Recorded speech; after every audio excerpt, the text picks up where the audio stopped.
Welcome to this new episode of our Bible reading and reflection. Today, we continue in the book of Genesis, reading chapter 1, verses 20 through 25. In this passage, we hear how God creates the fish, birds, and the animals that live on earth.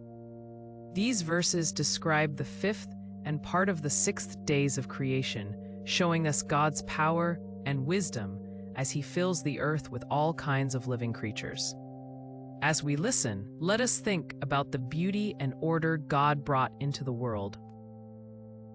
Genesis 1:20. God also said, "Let the waters bring forth the creeping creature having life, and the fowl, that may fly over the earth under the firmament of heaven." In this verse, God commands that the waters produce living creatures, such as fish and sea animals.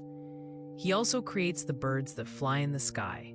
This moment reveals God's creative word at work, bringing life to the world where there was none before. The creatures of the sea and sky are part of God's wonderful design. This verse reminds us that every living thing depends on God's will to exist. It shows God's desire to fill His creation with life in all its variety. Genesis 1:21. And God created the great whales and every living and moving creature, which the waters brought forth, according to their kinds, and every winged fowl, according to its kind. And God saw that it was good. God creates the great sea creatures, from the smallest fish to the largest whales. He also makes every type of bird. Each creature is made according to its kind, highlighting the diversity and order in nature. When God sees what He has made, He declares it good.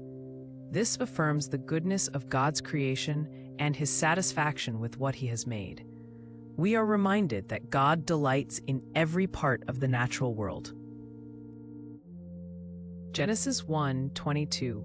And He blessed them, saying, "Increase and multiply, and fill the waters of the sea, and let the birds be multiplied upon the earth." God gives a special blessing to the fish and birds. He commands them to increase and fill the earth and seas.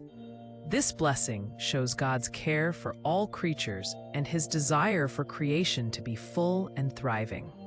Life is meant to grow and multiply according to God's plan. The blessing also introduces the idea that life's ability to reproduce is a gift from God. Every living thing is included in His loving purposes. Genesis 1:23. And the evening and morning were the fifth day. This brief verse marks the close of the fifth day of creation. The pattern of evening and morning helps us see the order and rhythm in God's work. Each day in creation builds on the one before. It reminds us that God creates with purpose and structure. The passing of days shows that everything happens in its right time according to God's plan. Genesis 1:24.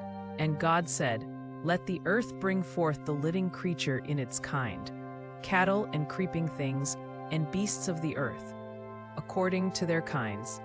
And it was so done. On the sixth day, God begins by commanding the earth to produce land animals. He creates domestic animals like cattle, wild beasts, and all kinds of small creatures that move along the ground. Again, each animal is made according to its kind, showing order and variety. God's word brings all of these animals into being. This verse reminds us that both the familiar and the wild creatures are part of God's careful design. Genesis 1:25. And God made the beasts of the earth according to their kinds, and cattle, and everything that creepeth on the earth after its kind. And God saw that it was good. God completes the creation of the animals by making all the creatures that live on the land. Each type is made distinct and unique according to God's wisdom. Just as with the sea and air creatures, God looks at what He has made and sees that it is good. This repeats the idea that all of creation is good and valuable in God's eyes. It invites us to value and respect every living thing, as each is part of God's handiwork. In these verses from Genesis, we see God's creative power as He fills the world with countless living creatures. Each animal and bird is made good and given a special place in creation. God's blessing and care extend to all life, reminding us of the value of the world around us. As we reflect on these words, let us appreciate the beauty and purpose God has given to every part of creation. Thank you for watching. If you found this helpful, consider subscribing for more Bible readings and reflections.